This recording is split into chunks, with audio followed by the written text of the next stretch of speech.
Nosso próximo assunto agora, nós vamos falar sobre o clima, viu? O que está acontecendo com o clima? É a pergunta inicial dessa entrevista. Nós estamos com o professor Abdiel Hash, pois eu até quero que ele me corrija se eu pronuncie o sobrenome errado, né, de forma errada, professor.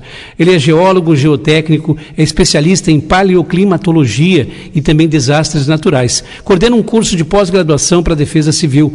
É professor da Unicuritiba, curso de Engenharia Civil Mecânica dos Solos e também Geotecnia. Professor Abdiel, muito obrigado pela atenção com a Rádio Fandango, com a nossa audiência, para a gente procurar entender o que está acontecendo com o nosso clima. Eu tenho ficado assustado, sabe, professor Abdiel? Boa noite, tudo bem? Boa noite a todos. É um prazer poder participar aqui, esse convite aqui para tentar conversar um pouco sobre o que está acontecendo na nosso planeta Terra, né? É verdade, exatamente, porque não é somente aqui no estado do Rio Grande do Sul, né? Eu comentava agora há pouco com o meu primeiro entrevistado, eu dizia que, quando lhe anunciei, eu dizia que de repente a gente tem coisas acontecendo com o clima em alguns outros pontos do planeta e que a gente não tem conhecimento, mas estão estranhos, né, professor Abdiel? Na verdade, João, aqui o que está acontecendo agora é um fenômeno cíclico, né, da natureza. Porque como a sua rotação, a rotação da Terra, ela cria sistemas climáticos, né? Quando a gente fala clima, a gente não fala só da precipitação, né? Uhum. A gente fala do clima que compõe vários outros fatores, como a pressão do ar, a umidade. Aí, uma delas seria a precipitação, que a gente consegue ver como tangível, né? Que a gente consegue sentir. Então, mas é uma ciclicidade. Eu trabalho bastante com paleoclimatologia, João, porque da paleoclimatologia a gente consegue estudar a questão climática através do tempo geológico, não tempo biológico, né? Que acontece milhões de anos que aconteceu, o que estamos analisando, o que pode estar acontecendo agora nesse momento também no planeta Terra. Pois é. Professor, até quero aproveitar, professor Abdiel, em cima disso que o senhor falou, até para entrar num detalhe. Uma vez, uma conversa com uma pessoa amiga, né? E ela disse assim, João, isso sempre aconteceu, climas assim, temperaturas elevadas, isso de uma certa forma sempre aconteceu. O que causa hoje estranhamento nosso e até temor é em função de que a humanidade cresceu e vem tomando lugares. Eu vou colocar como exemplo aqui, professor, o nosso, lá em Porto Alegre, na capital Porto Alegre, em 41 nós tivemos uma enchente, né, que inclusive o muro da Mauá ali foi construído em função disso, para tentar reter a água. Isso aí, de repente, na história, antes que tivéssemos ali a nossa capital, Porto Alegre, isso de repente acontecia? Sim, João, acontece, bem lembrado que você falou, que é de Porto Alegre, né? Então, assim, na verdade, a tendência antropológica, né, que o homem, falo o homem que é o ser humano, né? Ele sempre procurou a água. É uma coisa natural do ser humano, né? Então, se você pode verificar na região de Porto Alegre também, lá no Guaíba, que na verdade é um delta onde você tem convergência de vários outros rios, né? Tem o Caí, o Sino, o Jacuí, o Gravataí. Então, cada um deles, então essa expansão de água, onde a humanidade, o ser humano foi lá procurar para criar o lar dele, né? E às vezes a gente consegue, posso dizer que seria a vontade de ter qualidade de vida melhor, porque todo mundo depende da água, né? Aí a gente começa a se expandir. E a gente, que eu falo para meus alunos, a gente não se comunica, não pede permissão para a natureza. Né? A gente pensa só na gente. Né? Então, isso que às vezes tem um preço muito alto, sabe, João? É quando a gente tenta usufruir do meio físico, né? Que o meio físico seria a litosfera, a atmosfera, a hidrosfera. A gente tenta aproveitar ao máximo esses recursos naturais e a gente esquece que existe um amanhã.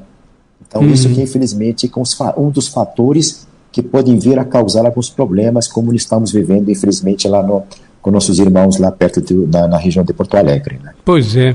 E é bem interessante essa observação que o professor faz, porque aqui nós temos no Rio Jacuí, aqui em Cachoeira do Sul, nós temos uma comunidade ribeirinha de pescadores. E cada vez que o Rio Jacuí se eleva, né, eleva o seu nível, essas pessoas são afetadas. E até foi questionado, foi muito comentado assim, por que essas pessoas não saem dali? Houve uma ocasião, eu não sou natural da cidade aqui, né, professor? Eu sou natural da capital, Porto Alegre, moro desde 99 aqui em Cachoeira, mas eu já sei um pouco da história da cidade. Me disseram que essa comunidade aqui, na beira do Rio Jacuí, já havia sido convidada a sair, haviam construído um bairro, erguido um bairro para onde elas pudessem se instalar, mas parece que muitos não saíram, voltaram, outros não quiseram sair. Está no ser humano, então, isso, né, de ficar próximo, e a grande maioria me parece que serem pescadores ali. Sim, porque assim, João, vamos falar um pouquinho sobre a filosofia da vida, né? Porque nosso corpo tem 70% dele é água, né? Uhum. Nosso planeta tem quase 70% também de água, entre os mares, lagos e tudo, né? Então, essa aproximação que a gente tem com a água é uma paixão interna que a gente tem, porque a vida é feita pela água. Então, quando as pessoas moram perto da água, porque a gente tentam, é uma coisa filosófica só, uhum. né? Se a gente fala de Porto Alegre, temos o Guaíba, você fala do Jacuí, por exemplo, o Jacuí representa 84%, né, da vazante dele dentro do Guaíba, que ele participa na parte do Guaíba. Né? Os Sinos, acho que 7,5%, o Caí 5,2%, o Gravataí 2,7% da própria delta do Guaíba. Né? Uhum. Então, assim, o que está acontecendo hoje, essa quantidade de água que a gente tem, na verdade, essa ciclicidade atmosférica, a ciclicidade climática da pluviosidade que nós estamos tendo agora, só que o que nós temos que ver, sabe, João, a gente está a pensar como a gente pode trabalhar com drenagem alternativa, drenagem sustentável, que a gente chama, né? Uhum. Seria devolver a água para o solo, né? Então, assim, quando se fala de inundação, enchentes, eu tenho que ter um canal de rio, no qual, quando ele transborda, se chama inundação. Quando ele só enche o canal do rio, chamada enchentes, né? Uhum. Quando ele transborda, ele vai para a área mais várzea, aí já entramos na parte do alagamento. Então, essa questão conceitual é muito importante, os ouvintes tentam entender isso, né? Uhum. Quando se fala de inundação, tem que falar sobre uma calha, por onde passa o rio, e quando se fala de inundação, quando extravasa essa parte da água, vai para áreas mais próximas, né? E cria esse tipo de alagamentos. Então, essa questão, ela pode ser resolvida, João, quando a gente trabalha com drenagem sustentável. A gente evita criar mais concreto, fazer a drenagem com concreto, com asfalto, permitir que essa água, ao invés de ela escoar, quando ele fica na superfície, ela que se permita que ela consiga penetrar, chamada infiltração. Após a infiltração, ela vai fazer a percolação, vai seguir a lençol freática dela, vai caminhar normalmente. Agora, quando você tem essa concentração grande de água, quando você estrangula essa questão da penetração da água no solo, causa problemas que, infelizmente, alagamento e tal. O que eu escuto muitas vezes, João, que muita gente fala que a chuva que causa os problemas. A chuva não faz nada. A chuva, a ciclicidade dela é normal, a precipitação natural. O que nós precisamos fazer é evitar uma parte chamada de condicionantes para causar inundação e enchentes. Uhum. É muito importante que a gente não permita que isso aconteça, né? A chuva, ela é deflagradora de alguns problemas, mas as condições físicas, quem faz é o ser humano, é o homem. Porque o homem, ele procura essa questão da água e vai correr atrás. Uhum. Professor Abdiel, esse cenário que nós estamos vivendo aqui, já vivenciamos no ano passado, em dezembro, novembro, me parece, agora não estou bem recordado, mas esse cenário tinha como prevenir ou prever isto ou não? Em cima até dessas informações que o professor está passando, dessa questão da gente se instalar em locais assim próximos a rios e construir barreiras que eu digo são essa questão da própria pavimentação, do solo, impedindo que o solo absorva, né, criando camadas asfálticas. Na verdade, João, há como prever e prevenir os dois, né? Hoje, com a tecnologia, a gente consegue prever quando isso pode acontecer de volta, né? Agora, se prevenir como a gente falou, sabe? Se prevenir, existe engenharia hoje, só que temos que mudar esse pensamento de engenharia hoje. Tipo, a engenharia do século XXI continua sendo a mesma engenharia do século XVIII, século XIX. Então, se nós temos condições climáticas que são desfavoráveis às condições de escoamento e percolação da água, vamos tentar pensar de maneira diferente. Vamos nos adaptar às novas condições que está acontecendo. Com certeza, isso aí, infelizmente, tem que falar, né, que essas questões, existem estudos, existe engenharia para isso, para tentar evitar que isso possa acontecer. Perfeito. Então, é evitável, claro que é evitável, porque a engenharia existe. Hoje nós podemos dizer, professor, todo solo ele eu não tenho a expressão, né, o termo para ser corretamente usado, não é para o leigo, mas eu digo assim, todo solo age com essa questão da absorção da água, ou existem solos diferenciados que de repente já não absorvem tanto? Na verdade, João, assim, todo solo, qualquer parte do mundo, né, ele é formado por 3 elementos. A parte sólida, a parte aquosa, seria a água, e vazios. A única coisa que muda seria a questão da quantidade e a parte de vazão que tem nos vazios. Então, todo solo tem sólidos, que pode ser areia, silt, argila, tem espaço onde é preenchido por água, chamada a umidade higroscópica, né? Água do solo, e temos os vazios, que ficam entre eles. Ou seja, todo solo que existe no mundo inteiro, não é somente no Brasil, né? O solo no mundo inteiro tem condições de textura, estrutura, são condições geotécnicas dele, né? Para ele absorver uma quantidade de água. Então, ele até chegar no ponto chamado saturação. O que é saturação? A parte de vazios, ela está toda ela preenchida por água. Então, a formação do solo fica só os grãos, que é a parte sólida, e água. Perfeito. Por isso que daí ocorrem essas ações que a gente está presenciando, né? Infelizmente, sim. E até o professor comentou uma coisa bem interessante. A gente usa, às vezes, expressões errôneas, né, em relação a isso. O professor falava que inundação, enchente e qual é a outra? Alagamento, né? Alagamento. São de coisas diferentes, professor. Sim. A enchente, João, ela quando o nível da água ele sobe, né? Ou seja, a calha ela não aguenta mais, né? Tem muita quantidade de água do que fluxo, isso decorrente de muitos fatores, tá? Ou os afluentes são com vazão maior, ou, infelizmente, quando a gente, na ação trópica, ação do homem, a gente cria muito asfalto. Então, você tem o escoamento da água, quando a água está na superfície, ela preenche a calha do rio, ou seja, ao invés dela seguir o caminho natural dela, infiltrar e seguir o caminho, que ela vai fazer? Ela vai criar uma enchente quando o nível do rio ele sobe fora da calha dele natural. Agora, a inundação, quando esse nível de água ele sobe até a calha do rio e transborda, e vai seguindo o espaço dele na parte superficial e vai na área da várzea, vai preencher satura o solo ao redor do rio. Então, temos as inundações. Alagamento, ela é misturada. Então, quando você tem umas áreas que não tem rios, mas essa área, a chuva é tão intensa que não permite escoamento, não permite a infiltração, fica só escoamento, ela vai preencher o espaço que tem por lado dela e cria alagamentos. Me permite o ouvinte participar, professor Abdiel? O nosso ouvinte está sintonizado conosco, está interagindo aqui pelo nosso WhatsApp da emissora. Aí o ouvinte até aproveitou essa sua fala e colocou aqui, João, então nós tivemos, diante desse cenário, nós tivemos as 3 ações, então, na realidade é isso, João? Pergunta para ele. Na realidade foi então, né, professor? Nós tivemos primeiro a enchente, o nosso rio Jacuí aqui, o nível dele normal é 18, e ele estava com 28 há poucos dias atrás, e ele encobriu a nossa ponte do Fandango aqui, que nos dá acesso até a BR-290, né, e nos distribui para outras pontas do estado. Ele estava com 28 metros, cobriu a ponte. Isso já é... Isso já é uma enchente, né? Já é alagamento, já passou da enchente, Né? A enchente é quando o nível da água ele sobe, mas continua dentro da calha, né? Dentro da parte de drenagem. Perfeito. Aí depois vem a inundação, tipo, quando ela tem um espaço a tua pergunta, João, quando você falou se havia possibilidade de prevenir isso, né?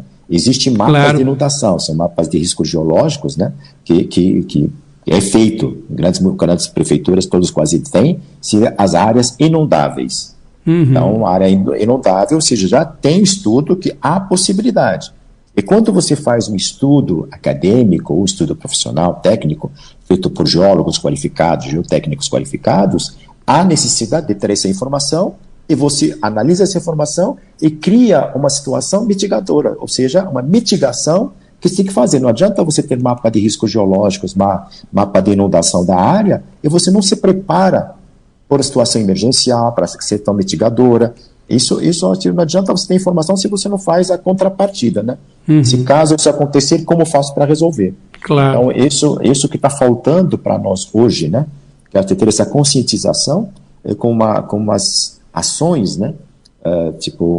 Que possam ajudar a sociedade, ajudar a população que esteja preparada quando ela estiver dentro das áreas inundáveis, por exemplo, né? O que a gente vai fazer? Não é quando acontece o acidente que a gente vai se preocupar como vamos resolver agora. Está na área de risco, aí tem que se preparar que risco pode transformar em acidente. E caso acontecer acidente, como a gente faz para mitigar esse acidente? Perfeito. Evitaria muitas mortes e muitas perdas de material para as pessoas, né? Perfeito. Professor, eu vou aproveitar aqui também, tem um ouvinte, eu acho que ele toca nesse assunto aí que o professor estava falando, da ação do homem. O engenheiro Antônio Melo, ele coloca aqui, boa noite, João, ouvindo o nosso entrevistado, interessante aí as suas explicações, e ele coloca aqui, ele faz um questionamento, ele coloca inclusive a questão da lei da gravidade, rotação, translação, a lei da ação e reação, né? E aí ele coloca aqui que o homem devasta os leitos, polui os rios, altera o curso natural, enfim, cria chuva artificial, e aí, consequentemente, João, isso altera as leis naturais. É mais ou menos isso, professor Abdiel, essa nossa interferência, porque se fala muito assim, cuidar do meio ambiente, né? E aí, quando se fala em cuidar do meio ambiente, se coloca a questão de não jogar o lixo no cordão da calçada, né? Não jogar papel no chão, enfim. E quando falamos em queimadas também, as queimadas, isso influencia, de uma certa forma, no clima que estamos vivendo, porque nós tivemos aí níveis de chuva que surpreendeu muita gente, até, né, os climatologistas, né? Verdade. Sabe, João, eu parabenizo esse ouvinte, não me lembro o nome dele que você falou. Antônio Melo, engenheiro Antônio Melo, tá na escuta. Engenheiro Antônio Melo, porque parabéns pela colocação, né? Porque, assim, a natureza por si só, ela consegue se adaptar e se reciclar, né? Agora, quando tem a ação de terceiros, entre aspas, que somos nós, o ser humano, nós temos, no momento que a gente faz a nossa ação, que na verdade desenvolvimento é natural, estamos vivendo, estudando, trabalhando para isso, para termos desenvolvimento, mas temos que respeitar nosso espaço dentro da cadeia alimentar natural. Se a gente tenta colocar o concreto, o asfalto, nós temos que respeitar o fator natural, o ciclo natural da natureza. Claro. Se eu colocar o asfalto, eu sei que vou interferir em algo chamado infiltração, percolação da água. Então, qual que seria a contrapartida do ser humano para tentar compensar essa falha que eu vou criar dentro da vazão da água? Porque eu coloquei asfalto, eu coloquei concreto. Então, o que falta, como se falou também, João, bem colocado, a questão da conscientização ambiental. Então, o que a gente precisa fazer? Conscientizar a sociedade que ninguém é contra desenvolvimento. Claro. Ninguém é contra construir e dissecar com rodovias e ferrovias e fazer isso todo mundo é importante para todos nós. Mas quando você faz uma conscientização científica para partir com respeito à gestão ambiental, há necessidade de fazer, além de ter uma conscientização, faz uma educação ambiental que vai se transformar em um sistema disciplinar ambiental. Aí vira uma disciplina, vira uma rotina. O que nós às vezes fazemos, paramos na conscientização, ou seja, as campanhas, todo mundo sabe que não podemos poluir os rios. Todo mundo sabe que se a gente colocar asfalto 100% de toda a terra, a água vai criar alagamentos. Agora, o que a gente precisa fazer é conscientizar, educar, disciplinar, que se transforma em uma rotina ambiental. Isso que a gente precisa. É esse ciclo que precisamos fazer. Eu, pessoalmente, eu não sou contra desenvolvimento. Eu não sou contra, eu vou ter que abraçar minha árvore. Não. Vamos respeitar a natureza, respeitar como como o ouvinte falou, respeitar o ciclo natural que a natureza faz melhor que a gente. Certamente. Quando nós estamos utilizando as coisas da natureza, precisamos compensar em algo para tentar criar o equilíbrio, o novo equilíbrio entre a ação antrópica e a ação natural, onde tem meio biótico e meio físico. Então, a ação antrópica seria nós, o ser humano, a gente pode se desenvolver, pode ter tudo o que a gente quer, utilizando uma harmonia de convivência com a natureza. Eu acho que é a melhor coisa que tem hoje para fazer. Perfeito. Professor Abidel, eu falava esses dias no ar em função desse problema todo que nós estamos enfrentando aqui, né? E eu fiz uma observação, aí eu quero que o senhor me corrija se eu estiver errado, mas eu falei o seguinte: nós tivemos aqui nas nossas estradas, inclusive eu tô com a esposa e a filha, como é que diz assim, presas, voltaram de uma viagem e não conseguiram retornar à Cachoeira do Sul, estão lá em Porto Alegre, num hotel, né? Já vai fechar, acho que, então desde o dia 19 de abril em viagem, já vai fechar 2 semanas desde que elas voltaram, que eu não consigo, só conversamos por videochamada, né? Não conseguiram esse caminho. Por quê? Porque nas estradas aqui da nossa região e outras, aconteceu do asfalto, das rodovias, inclusive, acho que na 290, né, Alisson foi, né? A estrada se partiu. Aí eu fiz um comentário dizendo assim, que eu espero que depois, passado isso, quando reestruturarem, que o órgão responsável, né, que acredito seja o DENIT, que o órgão responsável, ele pegue esses pontos, porque já tivemos no ano passado, né, a mesma situação de chuvas fortes assim, que ele pegue esses pontos que eles consideram críticos. Eles têm condições de fazer uma fiscalização, né, professor? Pegar profissionais como o senhor, que é geólogo, geotécnico, e estudar o local ali, se o local é de passagem de água, de concentração de água quando chover, em vez de fazer uma tubulação pequenininha, procurar aumentar a tubulação ou reforçar aquele ponto. Eu não sei, o senhor me corrija se eu estiver errado, professor. João, tem 2 situações na tua fala, né? Eu lamento o que aconteceu com a tua família. Eu acho que muitos gaúchos também estão passando por isso. Sim, imagino. Infelizmente, ainda você da mídia, você consegue falar, desabafar, né? Mas tem muita gente que está engasgada, que a família também está na mesma situação, né? Infelizmente, mas se Deus quiser, tudo vai passar, a gente vai ficar com uma lembrança histórica, né? Mas assim, a outra parte que você me falou, João, sobre a questão de estudos, é uma campanha que eu pessoalmente, junto com a faculdade que estamos falando, né, é uma questão de conscientizar as políticas públicas sobre os riscos geológicos e desastres naturais. Então, há necessidade, que eu sempre falo, qualquer profissional, que seja meu nível ou qualquer formação acadêmica, ele tem uma obrigação civil. Temos soldados do Exército e nós temos soldados que são da paz, por exemplo, né? Nós temos conhecimento, nós temos ferramentas, temos nossas armas intelectuais. Então, eu não nasci formado. Então, o Brasil me deu a oportunidade de estudar, me formar, então eu tenho essa obrigação civil. Então, se um dia a Defesa Civil me chamar, se um dia, por exemplo, a qualquer órgão, tanto municipal, estadual, federal, eu tenho uma obrigação civil de atender esse chamado. Então, é isso que temos que ter essa noção. Então, o patriotismo, muitas vezes, necessidade econômica, comercial.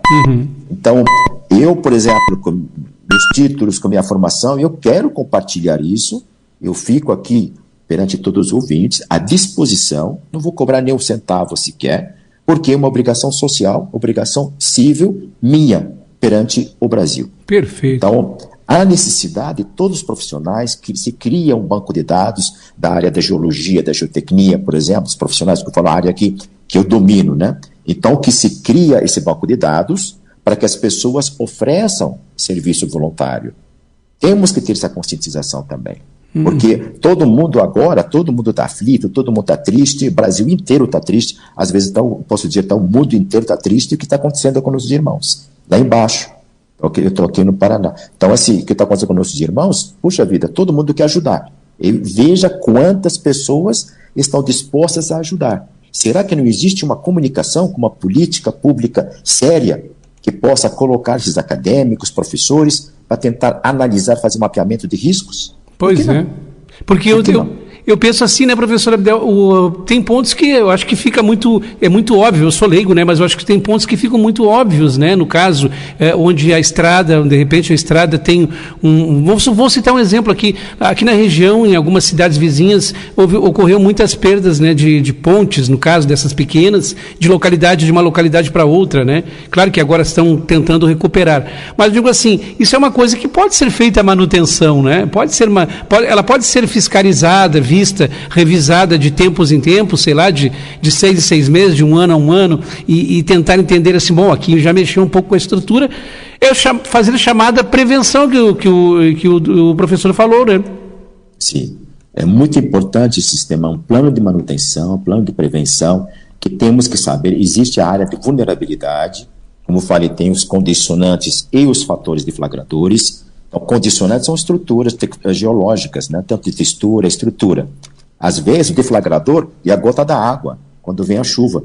Passou de 50 milímetros, é um deflagrador, ou seja, ela não causa problema, ela deflagra um problema dentro das condições geológicas vulneráveis. Uhum. Então, é isso que precisamos entender, criar mapas, tanto na Defesa Civil Municipal, Estadual e da União, a Federal também, junto com o órgão público municipal, estadual e federal, se cria esses grupos técnicos por regionais. E cada regional tem que ter alguns responsáveis, tem que ter um geólogo, tem que ter um geotécnico, para que entenda e explica de maneira mais simples, mas não simplista, a partir de riscos geológicos que estão naquela região. Uhum. Então, quando você tem esses mapeamentos, tá bom, o que a gente vai poder fazer? Sempre vai ser indicado um líder, por exemplo, que a gente fala, um líder estratégico que vai ter que ter, né? Esse líder estratégico ele vai criar um momento dentro do cronograma físico-financeiro para o Estado, ou para o município, ou para a União. Você tem planejamento de prevenção. Então, aí existe a prevenção, existe um risco, colocamos um estudo de probabilidade de riscos e damos prioridade para tentar investir. Claro que a gente não tem dinheiro sobrando, né? Uhum. Mas, às vezes, alguns pontos que são pontos críticos, onde probleminha se transforma em problemão. Claro. Se você não resolver aquele ponto, ele vai criar um problemão para todo mundo. Aí, quando você não dá, tipo assim, não dá devida luz para você analisar um ponto, aí você deixa todo abrangente com risco maior. É. Então, essa análise de risco que a gente tem que ter profissionais, tem que ter um banco de dados junto da Defesa Civil Municipal, Estadual e Federal. Dentro dela, cria um grupo técnico, um planejamento simples, para resolver esses problemas. Tem representantes do município, do Estado e do governo federal. Uhum. Então, você faz um plano de proteção dos brasileiros, entre aspas, né? Da questão porque nós estamos vendo, João, que esses desastres naturais é um fato que vai acontecer sempre, infelizmente. Essa questão de mudanças climáticas já é um fato, isso eu estudei, eu sei, eu posso falar, que é um fato que vai ficar. Para milhões de anos vai continuar. Continua, então, né? Precisamos, claro, né? É coisa natural. O que nós precisamos fazer, agora temos que parar, nos unir. Opa, o que nós podemos fazer para adaptar nossa realidade com as novas condições climáticas que estão acontecendo? Claro. Isso não é só aqui. No norte do Brasil também está na mesma situação. No Maranhão vai estar na mesma situação, lá na Amazônia está na mesma situação, o Rondônia está na mesma situação. Então, estamos vendo assim, o caso crítico que nós estamos tendo hoje é aqui com nossos irmãos do Rio Grande do Sul. Mas está a mesma situação lá em cima também, no norte é a mesma coisa. Então, é uma coisa que está na hora de parar e levar o assunto a sério. A questão climática não fica só no papel. A questão climática é um fato, a comunidade da humanidade inteira tem que rever seu conceito das engenharias. Até como eu vou fazer agora para resolver meu problema. Isso é um fato. Certamente. Professor, eu me lembrei agora de uma coisa, se o senhor tiver compromisso, me diga, viu? O assunto está tão bom que eu estou gostando aqui, tem ouvintes participando ainda conosco, mas eu estava me lembrando agora, eu gosto muito de olhar coisas assim ligadas à natureza, né, no YouTube, e esses tempos eu estava vendo aliás, até foi notícia, eu acho, aqui no Brasil também, eu não me lembro agora qual foi o país em que as pessoas estavam fugindo, uma cidade toda, praticamente uma cidade grande, bem, acho que com 50 mil habitantes, acredito eu, morreu, toda ela foi evacuada porque ela foi construída próximo de um vulcão. E aí eu fiquei pensando assim, será, mas as pessoas não sabiam que ali era uma área, né? Eu não me lembro agora qual é o país, professor, mas foi... Não me lembro também, mas eu acho que deve ser na Itália, se me lembro, né? Mas não sei qual cidade. Né? Exato, e foi... Infelizmente, sabe, João, infelizmente acontece isso, que é chamado de refugiados ambientais, né? Desastres naturais acontecem e cria refugiado. A definição de refugiado é aquela pessoa que foge do local, do lar dela, para preservar a vida. Tem gente que é refugiado de guerra, refugiados econômicos, refugiados da natureza também. Por exemplo, quando tem uma inundação muito grande, as pessoas largam todos que eles têm e vai fugir para salvar a vida. Eles são refugiados. Existe esse tema, sim, João. Infelizmente, existe esse tema de refugiados ambientais. A diferença é desastre natural para tragédia é quando há interferência, então, pelo que eu pude entender, do ser humano, né? Se torna tragédia quando eu acabo... estando num lugar aquele, porque, como eu disse, eu abri a nossa entrevista dizendo o que está acontecendo com o clima, né, com essa pergunta. O que está acontecendo vai continuar acontecendo, né, professor? Né? O clima, coitadinho, é tão vítima quanto todo mundo, né? O clima, coitadinho, não é culpado, né? O culpado é um conjunto de coisas, sabe, João? A gente fala, não, é o clima que é culpado, esse negócio do aquecimento global. Primeiro, essa questão do aquecimento global ainda tem ponto de interrogação. Será que estamos na parte de aquecimento ou esfriamento? Isso aí é uma outra... É uma dúvida, né? Muito grande, né? Uma entrevista específica para isso, sabe? Pois é. Mas é verdade. Isso aí que está acontecendo com o clima hoje vai continuar acontecendo em outras partes, né, do planeta, né? E aí se torna tragédia, né, professor Abdel? Quando o homem acaba estando presente naquele lugar que não deveria, né? Acredito eu, né? Verdade, ou que tenha feito a sua morada, né? Tenha construído o seu nicho de uma forma errada, né? Infelizmente, né? O que a gente tem assim, sabe, João? A gente diz na parte ambiental, né? Que você tem um impacto ambiental e tem um dano ambiental, né? Impacto ambiental, ele pode ser positivo quando tem desenvolvimento, qualquer mudança de equilíbrio entre meio físico, meio biótico e meio antrópico.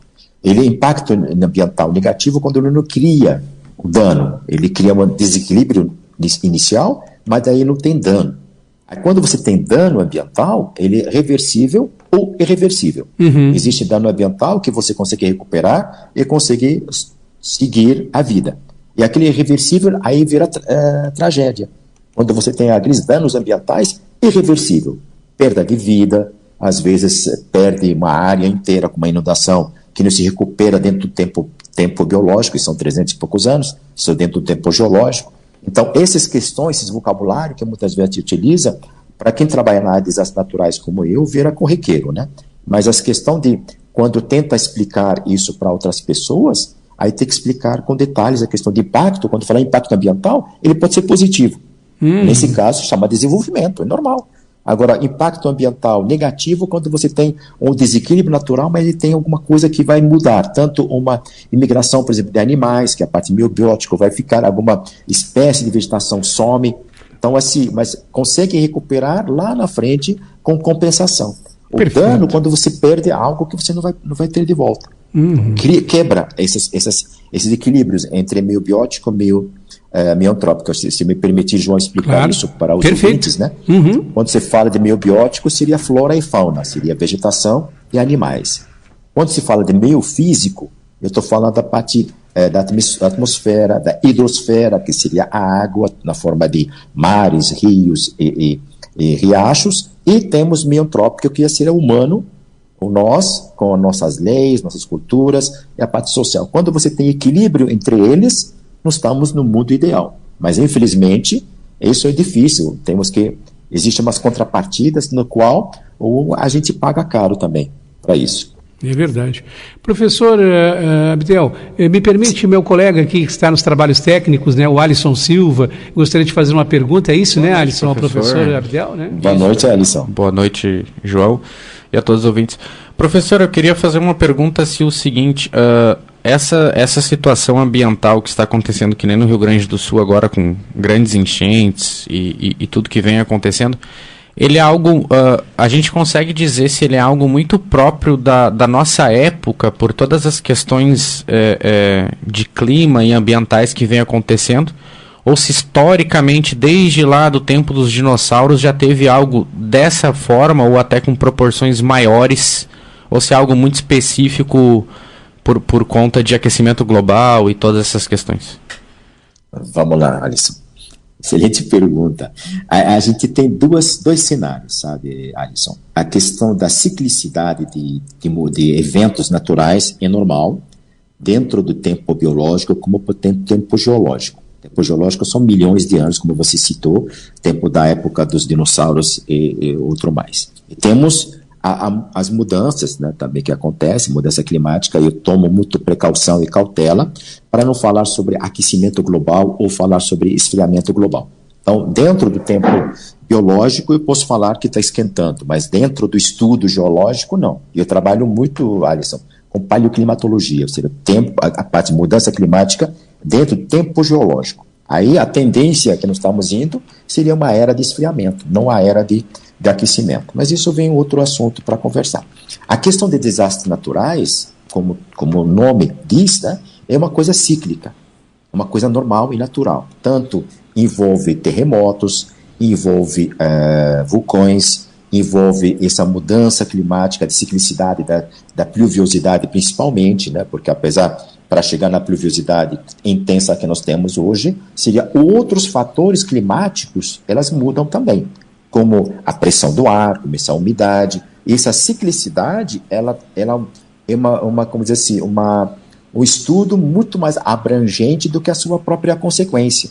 Sim. Então, a rotação da Terra, o eixo da Terra, essa rotação ele cuida da Terra. Nós temos a parte dos mares, ou quando passa por um evento natural e se cria uma nova atmosfera, e essa atmosfera se movimenta dentro do aspecto atmosférico e vai causar chuvas, como tivemos em Dubai, que por muitos anos não estava chovendo. Vimos na China, vimos na Arábia Saudita, vimos nos Estados Unidos, vimos no Japão. Então, é uma coisa muito mais ampla. Mas isso já aconteceu em outros tempos geológicos. Já aconteceu em outros tempos biológicos também. Então, o evento que nós estamos vivendo aqui não é um evento único. E nós temos que ver como nós vamos nos adaptar às novas condições climáticas. É isso que temos que fazer. A gente não pode teimar com a natureza. Não quer dizer que a gente não vai se desenvolver. Continuamos no desenvolvimento, mas precisamos agora estudar melhor o meio físico. Entender uma colaboração acadêmica para adaptação com as novas condições climáticas que estão acontecendo agora. Então, com base nesses estudos, a gente faz uma mitigação. Então, o que nós precisamos fazer é a gente tentar parar, pensar. A gente não vai ganhar da natureza nunca. Ela é perfeita. Então, nós precisamos nos adaptar com o conhecimento científico que a gente tem. É isso, Alisson? Resposta? Muito bem respondido. Obrigado ao professor aí. Foi muito bem respondido. Tá certo. Obrigado, Alisson. Professor Abdiel, para finalizar, o senhor acabou de voltar de uma missão humanitária, o pessoal me passa aqui, no Marrocos, uma missão humanitária na ONU, no Marrocos. Foi isso? O que o senhor foi fazer lá, professor? Qual foi a sua atividade por lá, a sua ajuda nessa missão? A minha atividade, geralmente, trabalho com os campos de refugiados. Sabemos que a questão de refugiado é um assunto que aqui no Brasil, graças a Deus, a gente não consegue entender como funciona, né? Porque é uma realidade que não é nossa, graças a Deus estamos no país de paz, né? E a minha parte é tentar melhorar a qualidade de vida nos campos de refugiados, tanto na Somália, quanto ao sul do Marrocos, com a Mauritânia, porque as pessoas fogem dos locais que tem na África, onde eles precisam preservar as suas vidas. Às vezes a pessoa larga tudo, sabe, João? Larga tudo. Ela pega uma mochila e um chinelo e vai fugir. Ele tem que preservar a vida dele. Então, quando ele chega, ele não é único. Aí vem milhares de pessoas. E tem países que adotam os refugiados, outros não, reprimem.